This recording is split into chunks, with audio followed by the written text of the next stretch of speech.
Hey folks, Steve here with another Dark Valley video. Today we're going to be looking at turn 24 of the Grand Campaign, or at least, the Grand Campaign restarted at Case Blue. If you've been watching all the videos up to this point, you probably kind of know what the state of the war is, but obviously, as you can see on the map, the Axis is beyond their high watermark and is now trying to maintain a defensive posture against pressure from the Soviets. And the Soviets are piling in stronger and stronger units to wear out the Axis. Now, before starting the recording of this video, Ted Racer did reach out to me again after viewing my Turn 23 video, and he offered some bits of advice.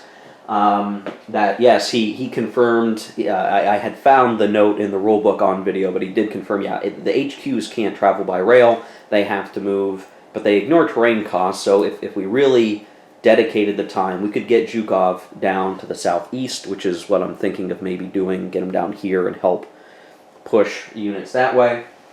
And he reminded me, or provided the guidance, that really right now in 1943, what the Soviets want to be doing is just wearing the Axis out. Breakthroughs are great and all, but if what we really want to do is just weaken the line, taking out steps, because the Soviets for sure can replace steps much more easily, a lot more easily than the Axis, and so that's what they'll be wanting to do. And then this way, when the breakthroughs start to happen in 44, they won't have to punch as hard, the wall will have already started to crumble, and then we can kick it in, right? And let me see. Yeah, I think that's about it.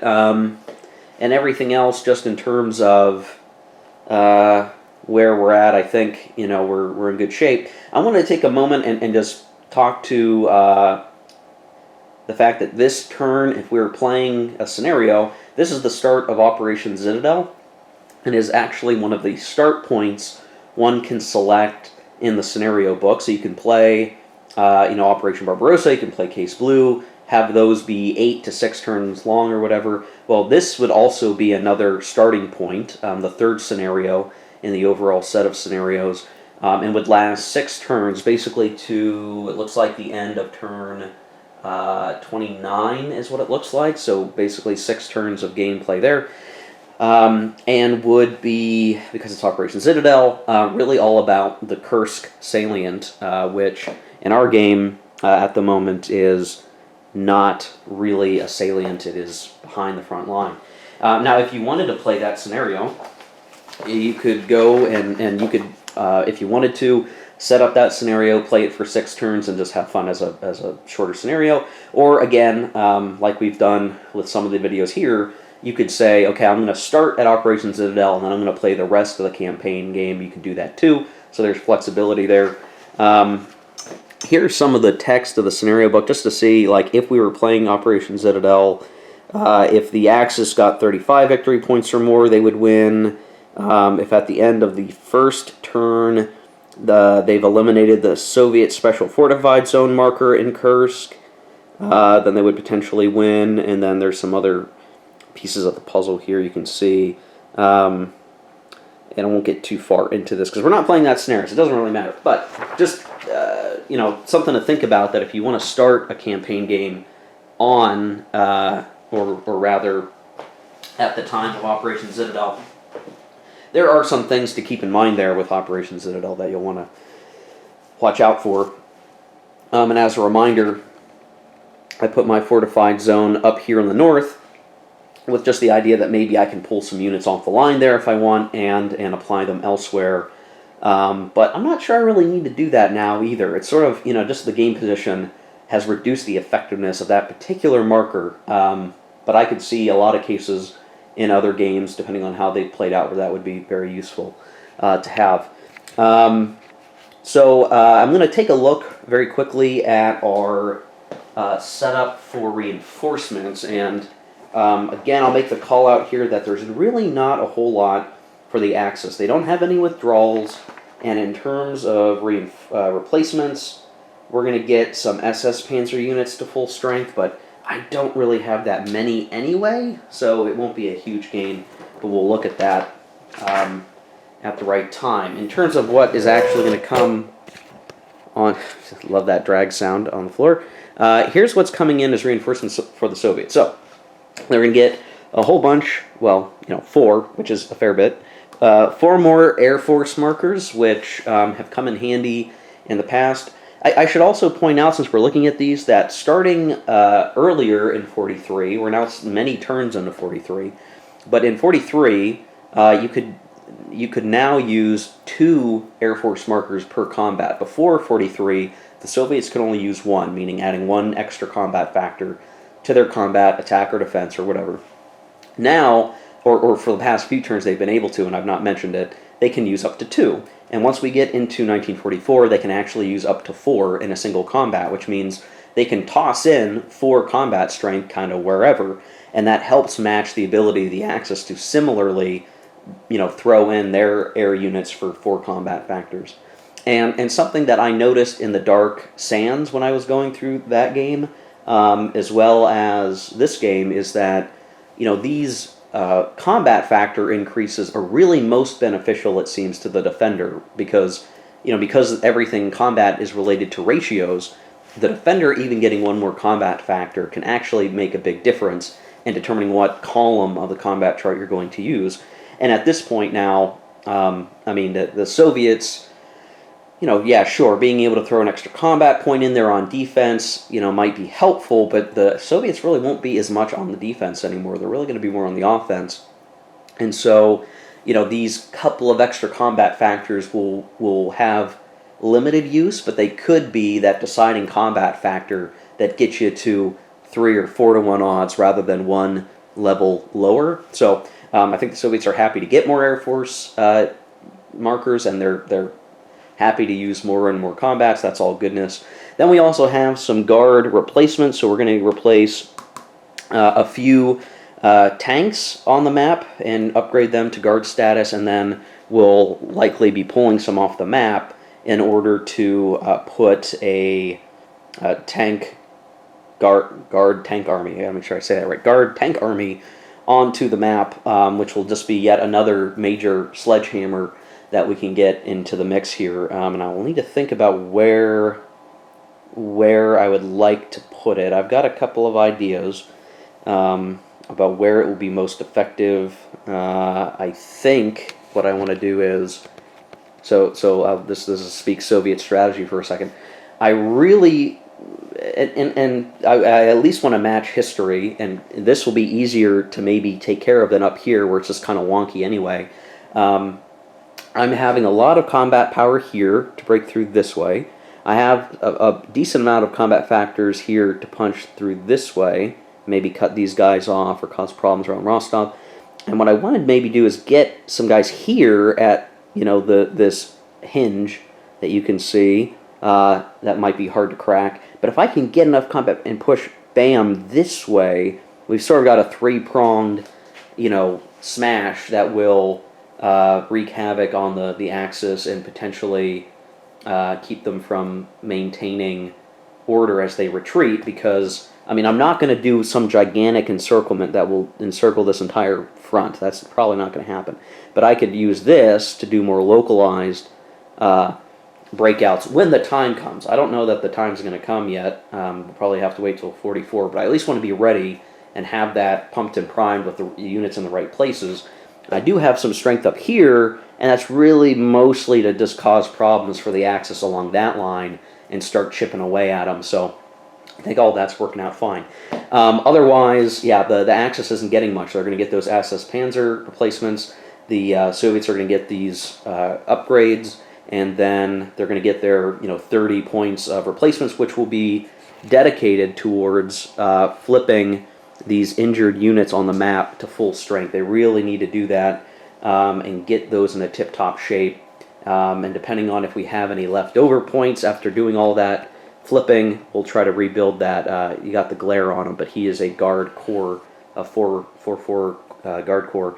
We'll seek to get him back on the board as well. So, excuse me, that's what we'll do. So I'm going to take care of the replacements, reinforcements. I'm going to do the strategic movement stuff, and then when we come back, we'll look at the chit recipe for the turn and get going in that direction. So we'll be right back. Okay, so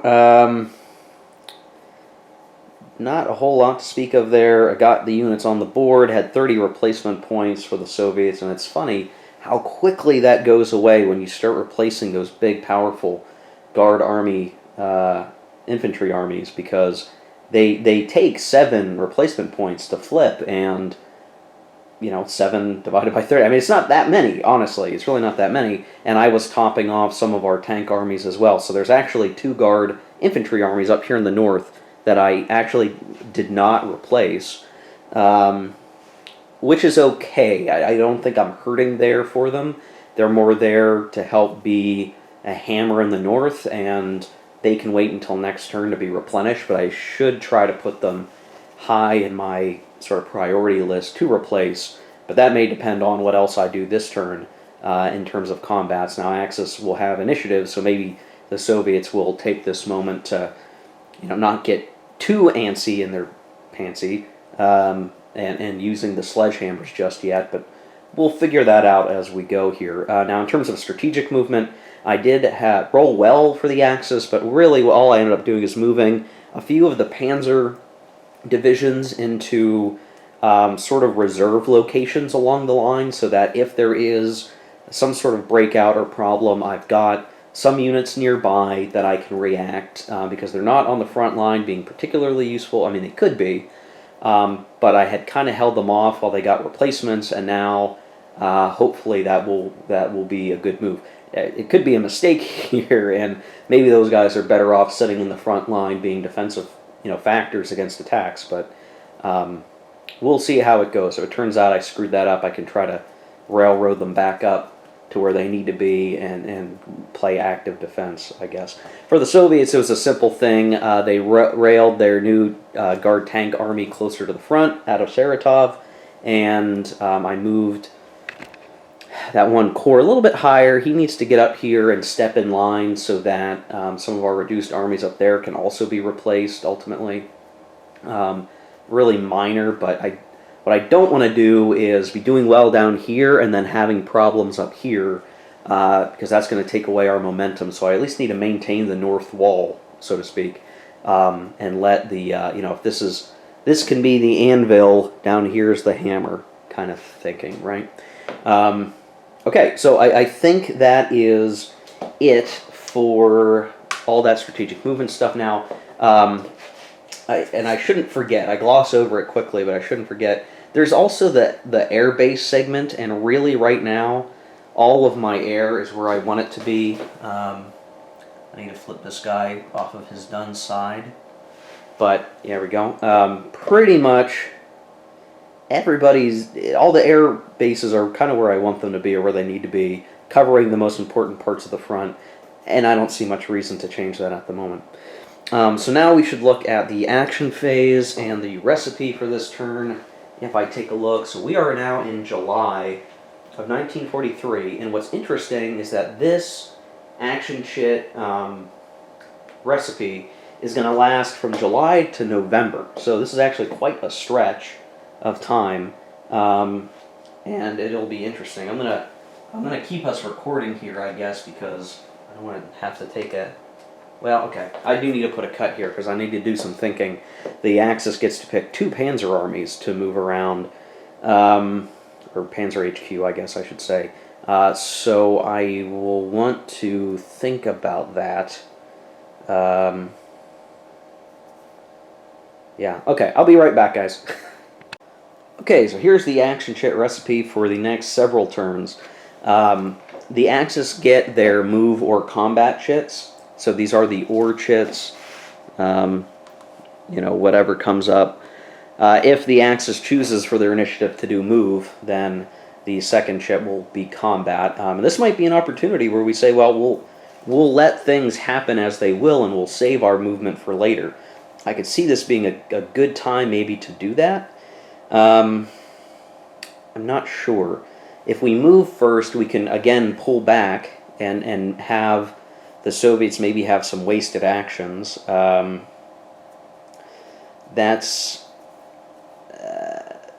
It's very tempting. Or we just throw in one of the panzers and we let the move happen later. and we can figure out what we want to do when it comes up. Because every time we pick movement, it's just sort of we're losing some of that flexibility of the ore chits, but that is the way it goes, I guess. We actually got to pick 2 Panzer HQs this time, and I chose the 2nd and the 4th. The 4th is there in Army Group Center, up there in the north. I think I may need to make some adjustments there over time, so I selected that one. And then also the 2nd Panzer, which is near Orel. I think that's still going to be a critical sector. Everything else is just sort of in line where it has to be in line, I guess. For the Soviets, so they get Stavka. Now, the one thing I did do is, Stavka doesn't have much of a reserve anymore, and I've just seen less uses for it until we start making breakouts, so not much will be happening with the Stavka. There's the regular move, which we're all used to, the combat Stavka Zhukov as usual, and then we actually get our deep battle chit back, which will be important. Now we will end up, we're restricted with the deep battle chit to our HQ locations like before with the combat Stavka Zhukov, but that deep battle is nice because it allows us to do combat and then move, which is a breakthrough possibility chit, basically, right? So we hit hard enough, we will get to go. And what might be really nice for the Soviets is if they get combat Stavka Zhukov, kick the door a little bit, and then get deep battle, which will allow them to kick it again and then hopefully be able to push through. If it happens in reverse order, that would be less valuable, but it all just depends on, what order these things come out in, right? Like, it could be like this, and that would be just as good. Let me get that on camera better for you. If it came out like that, it would be just as good. Just depends on how things go. Okay, so I need to decide this is the last Axis initiative of the game. What do we want them to do? When I look at the map, I don't know that movement does a whole lot for us. I think for the most part, most of our units are where we want them to be.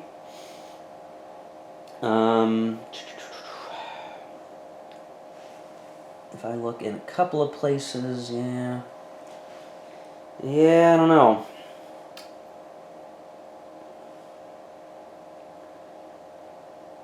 We gotta pick something.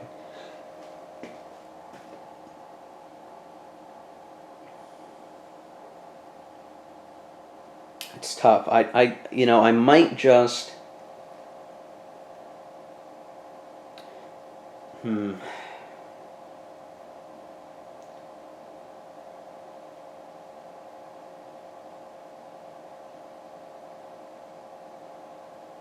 Here's what I'm going to do. I'm going to select the fourth Panzer activation. I sort of picked that one in the allotment because I didn't know what else to really do. To pick one, and let's see.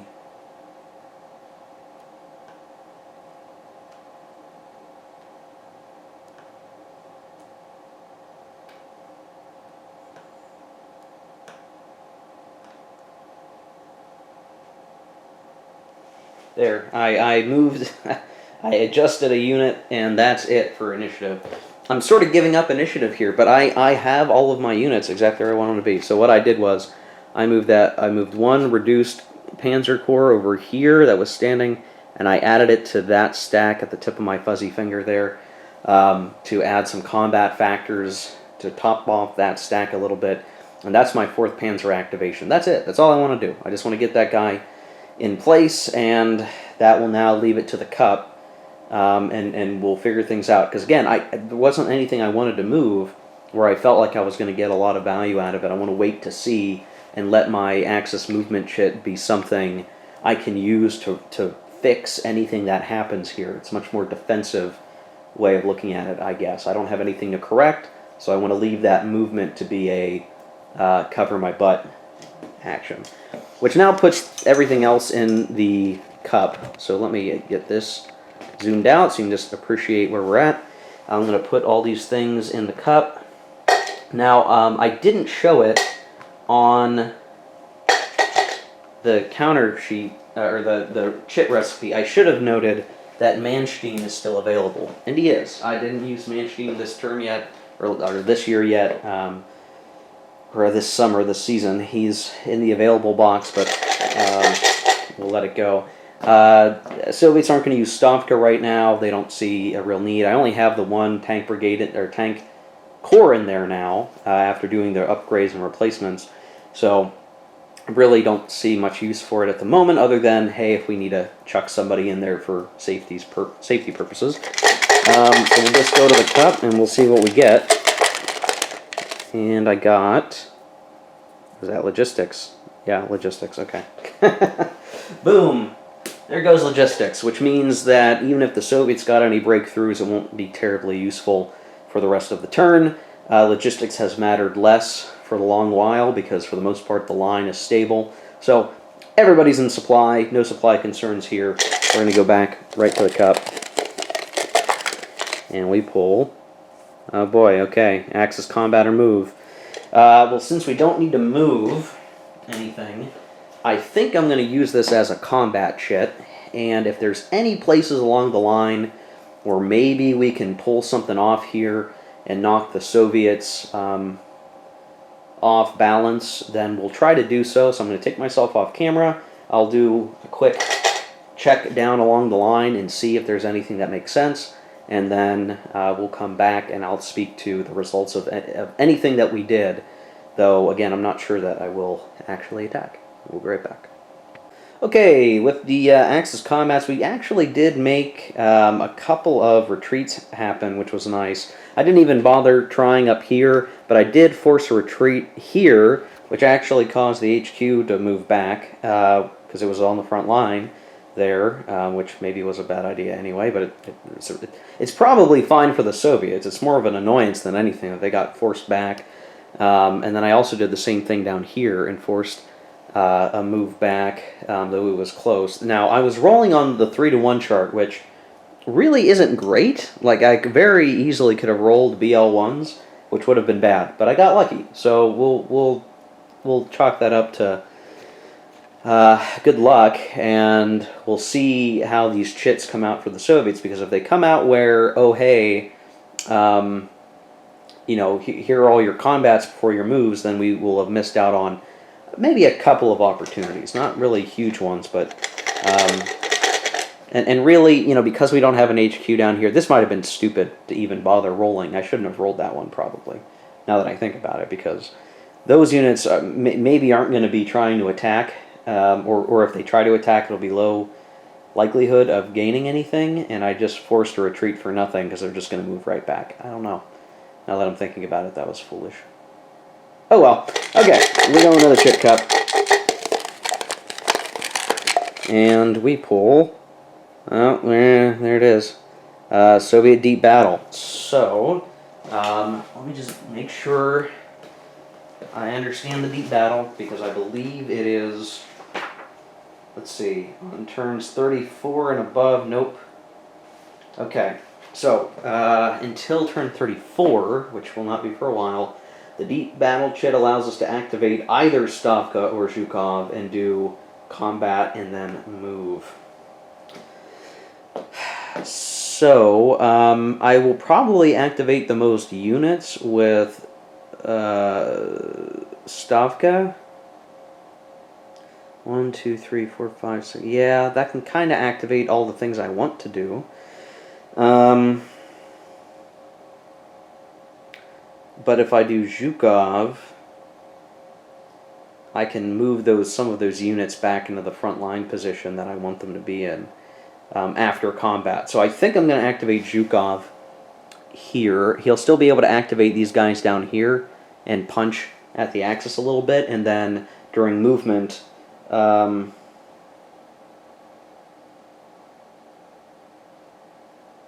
me just make sure. Combat and then move. Yeah, so those units that are activated but don't conduct combat, they can still move, I believe, and I'll try to move some of these guys around a little bit to fix the Swiss cheese line that has developed here. So activating Zhukov, we're going to have some action happen. I'm going to take us off camera to handle that, and when we come back, we'll see how well Deep Battle went. Okay, so Deep Battle is over and a couple of things. So I had what I thought was going to be a really good attack over here, and I ended up rolling an NE, and then when I rolled again, I got another NE and had to take a step loss.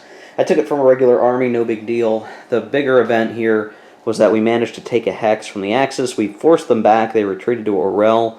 We can't get any farther because of Zox here. The units with Zox are actually underneath the top unit, but whatever. I know it's recommended practice to put the Zox on top, but I can check. I'm a big boy here. Just playing by myself, I can keep track.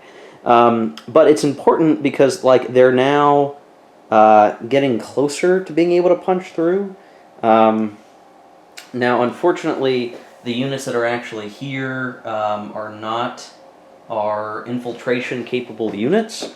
They're next door in that next hex right there. But we will be able to make use of that just soon enough. And, of course, now might be the time we need a fast react and help cover the bases, or at least situate these units a little bit better than what they are now. But the pressure is being felt, for sure, by the Axis, inflicted upon them by the Soviets there. That was a good move, and they're pushing. So now it's funny, like a DR result is nice, so we took a Hex. Yeah, it probably would have been better if we had just did some damage and took steps out, but I'll take a Hex. I'm happy to take a Hex, whatever works. Okay, so we're gonna go now to the Cup. Now, here's the question of, do we use Manstein and make an activation to move units and plug that hole? I think we ought to try.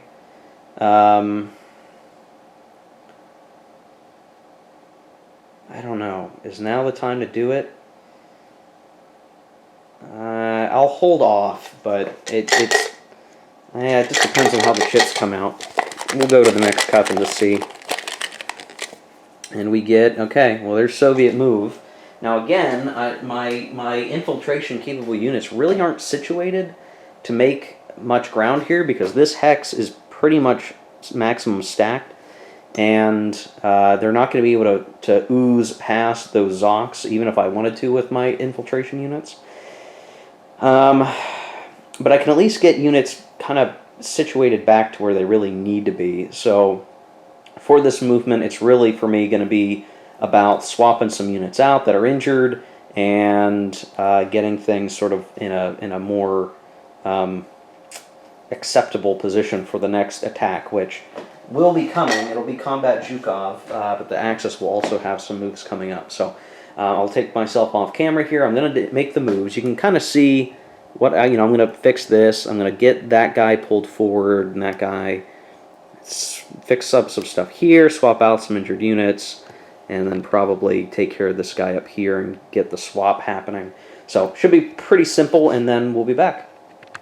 Okay, so movement's done. I did everything I said I would, except one little thing. I realized when I had taken a step loss over here earlier, I had taken it from a regular army unit when I forgot the rule. If you have guard armies involved, they have to take a step loss if you're going to take one. And so I had to take it. I took it on the tank army, and then with the move, I shuffled in. I rotated him out so that he can be replenished. I really got to watch out for that rule because it can be easy to slip one's mind when one's going through. And it's interesting because those guys are so big and powerful that when they take a step loss, I mean, gosh, for tank armies, it's 4 points lost. But for the infantry, it's 7 points lost, and that's taxing on the replacement rate. Even with all the replacement points we get as the Soviets, 7 is a big chunk of that every time, no matter what. Even if we're getting 30 or 32 or whatever is our maximum ability to get to roll each turn. Okay, so movement's done. I think I'm looking pretty good. I've got things kind of where I need them to be as best that they can be placed. So we're gonna zoom out here and we'll take a look at the Cup now. Now Stavka I don't think is worth using yet. Now my camera's screwed up, so I'm not sure where I lost you in the last cut, I'm just going to hit record again and get going. So yeah, I don't think Stavka is useful here wherever we're at, and Manstein. At this point, it's like, okay, do I think I'm going to get movement before combat Stavka Zhukov? It's very likely that I will get to move Axis before combat Zhukov. It's just 66% chance that I'll get to move first and fix the line, and we won't have to use the Zhukov marker. We can save that for something more emergent in a more dangerous situation. So I think I'm going to hold Manstein in reserve as the Axis, and we'll just go to the cup. Now, if we get combat Zhukov, that could be an interesting development, but I'm not sure that's what's going to happen here. Alright, picking the chit. And yeah, okay, 2nd Panzer. So we're going to be able to fix some of our situation over here. So I'm going to just take myself off camera. Hope that my camera is going to continue working okay. And I'm going to shuffle some units around and kind of fix that situation, and we will be back. Okay, there we go. We made our move and we fixed up our line, and really all I ended up doing was moving the units from Orel, where I retreated them, back into line, so they've sort of, plugged the gap again. But yeah, we're starting to get a little bit closer to Orel again, but this time I don't think the Axis are going to be able to push the Soviets back. They've just got so many combat factors pushing there that something's going to give. And now we're going to go to the Chit Cup. There's only a couple chits left. Combat Zhukov, Stavka Zhukov, and Axis move. Manstein doesn't need to do anything. Stavka won't be useful, so it really is just what's in the cup. We'll see what we get. And we got... yeah, that's going to have trouble focusing. Combat Stavka Zhukov, which means that the Axis move will get to go after this combat, which is probably beneficial to the Axis. So whatever happens here for the combats will likely mean that they can react if they have to fix the line. Now, I'm realizing I didn't move my HQs around, and they're horribly placed right now. But it's too late because the Soviet move was several action chits ago. That's something I'm going to have to keep in mind. I'm really going to have to decide when and how I want things to be moving. Now, because this is combat Stavka Zhukov, I obviously have limited full combat capability, but I do believe I now have enough combat factors in a few critical places along the line that additional combats are feasible and worth trying.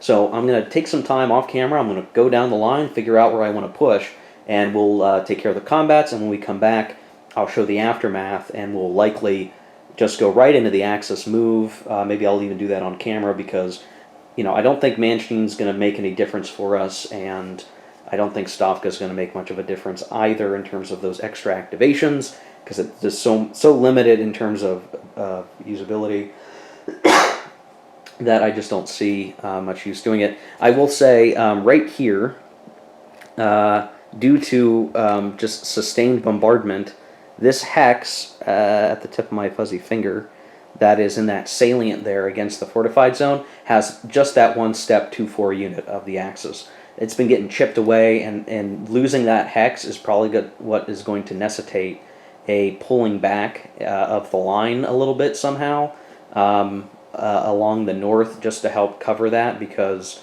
it was a clear hex, and they're just getting chipped away by that artillery. Really, those artillery units are super useful. Like, they're absurdly useful, because as long as they're firing at a clear hex, they have a pretty good chance, 3 or higher, in a normal weather turn, to take a step loss. So as long as they're constantly doing 1 step loss, I mean, gosh, the Soviets are going to win the war on artillery alone, because they'll slowly chip away at the Axis enough that there's nothing they can do about it. So as long as you're continually firing that artillery, I think you're in good shape. Okay, I'm going to take care of those combats. We'll be back.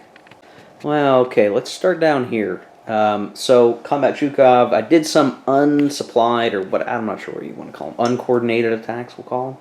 And they didn't go well. So I took some heavy step losses on those guard units, and I didn't get anywhere down here. But over here, I managed to take a hex. So this is kind of an important step here. And now we're starting to project Zox into the Axis backfield a little bit. This is the start of things to come. And then as I start looking west, ooh, things have gotten gnarly for the Axis. They have suffered many step losses in these combats. We've eliminated some stacks. We got some EX results. The power behind these guard units is finally showing itself, and it's pretty exciting to see. Especially like in one attack, it was a full German corps and a division wiped out. We forced some guys back. We are just at the edges of Arel now. This guy is going to be caught out of sorts here before long if he can't figure out a way to get out of there. Similarly, over here, we saw some units eliminated on both sort of sides of that guy right there. So there's a Hex. Or I'm sorry, no, things are getting a little jumbled around here, but there we go. So you see there's now starting to become a hole. And we're going to have to use our reserve panzers to step into the line, but there's not much protecting those areas. They either come up to protect the line or we fall back. And we may need to simply fall back. That may be what we have to do now. This particular offensive may be cause for pulling back. We also had that unit eliminated over here. The Axis units advanced forward. And those artillery units are pinging steps off. I should have counted how many steps were lost this activation, but it was at least half a dozen, possibly more, all things considered between artillery strikes and everything else. The other thing, I should show, is that due to that artillery, that Hex is now empty. Now we're going to move this guy over to take that place, but you can see, I mean, just eating away at him with artillery is forcing the Axis, position for Rostov out of sorts now, and that whole area is under some threat of the Soviets being able to cross the river and then causing some major problems. So I think that the Axis move here is going to be really important because the situation, just as it is right now, is... it's rough. This was a rough combat, and even though we didn't have like huge breakthroughs or anything, just the number of step losses has been catastrophic. So I'm going to have to order a general retreat for probably from here to here, just pull guys back so that we can cover the line a little bit somehow, because right now the situation around Arel is untenable. I might just have to give up Arel. I might just have to simply say, okay, goodbye, Arel. It was nice having you while we could, and we've got to just shift back a little bit. Yeah, wow. Crazy stuff here, guys. I've had bad luck die rolling as the Soviets, but this turn, I had some bad luck down here. Didn't go super well, but just up here, man, deadly stuff happening. And it really is, just the compounded combat factors are becoming just too much to handle for the Axis. So I'm going to take myself off camera, and I'm going to begin the Axis move. Now, I'm not going to use Manstein here for any purpose, because really I'm going to get to move everything. I'll be able to do what I need to do with it. And then the Soviets are... And I forgot... So I didn't flip the aircraft up here to use, but I kept mental check of how many combats can I use a maximum of 2, and I think they have like 2 or 4 planes left that they could use, but the combats are all over for this turn, so it doesn't matter. They did come in handy, actually, in getting us to just enough for 4-to-1 combat odds. But yeah. So anyway, rough stuff. We're going to do Axis movement. That will be the end of the turn. Stavka and Manstein will be held back, because I don't think there's much Manstein could do to change the situation, though I should probably use him next turn.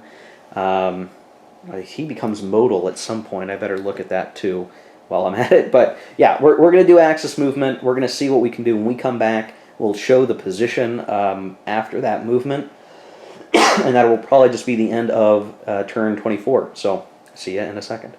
Okay, here's the Axis move complete. And I have to say, I'm a little unsure of myself here.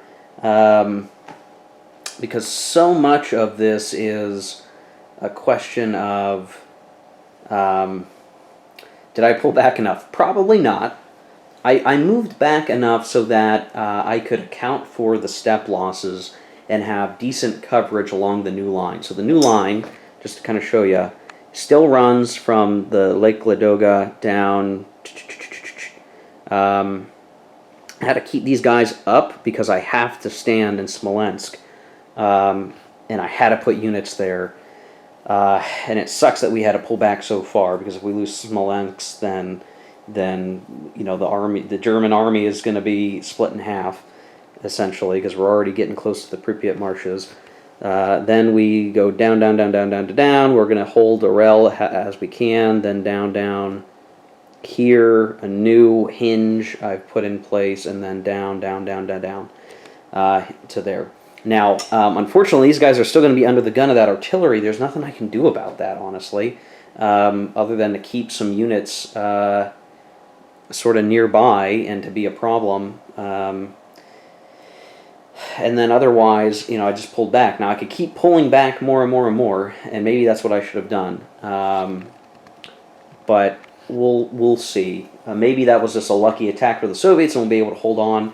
But I think very soon we're going to reach that point now where we just have to be pulling back, pulling back, pulling back. We could have a very shortened line if we gave up, let's see, 1, 2, 3, 4, 5, 6, 7, 8, 9 victory points, and had a line that just went straight down like that, down to Crimea, or the edge of Crimea. That maybe would be better, and a shorter line overall, but it's going to take some time to even move those units back that far. So I don't know. This might be where I start screwing up as the Axis and just figuring out, like, when do I pull back, when do I not pull back. No matter what, those artillery are going to be chipping away at me. I'm just going to keep losing steps every step of the way, so to speak. And unfortunately, even this move isn't very valuable, because the Soviets are going to get to go first next turn. And if they just choose to do movement, they're going to move all those guys right back up to the line, and we repeat, the activities. So I don't know. Maybe the bear has gotten a hold of the eagle here, the bronze eagle, whatever, whatever eagle the Germans like, whatever anthropomorphic metaphor we want to make here. But the bear is grabbing a hold of the Axis, and we'll see what happens here. Again, I don't think we're going to do Stavka. I don't think anything really helps us with a Stavka move, so I'm not going to bother using it. Manstein doesn't help us much more than what we've already done. So I have put in some of those armor reserves into place in a couple of places. I've still got a couple of floating guys yet, but it's going to be real rough for the Axis very quickly here soon, I think. In the turns to come. So, okay, that's turn 24, guys. I hope you liked the video. If you did like it, hit like, the thumbs up on the YouTube. If you want to see more like this, subscribe to the channel, and we'll do more of this. Hope you're having a good winter holiday season here as we get to the end of 2020. I think the end of 2019, going into 2020. I think I'm like 2 subscribers short of 500. So we'll see where we're at the end of the year. Thanks for watching, guys. Take care and keep on gaming.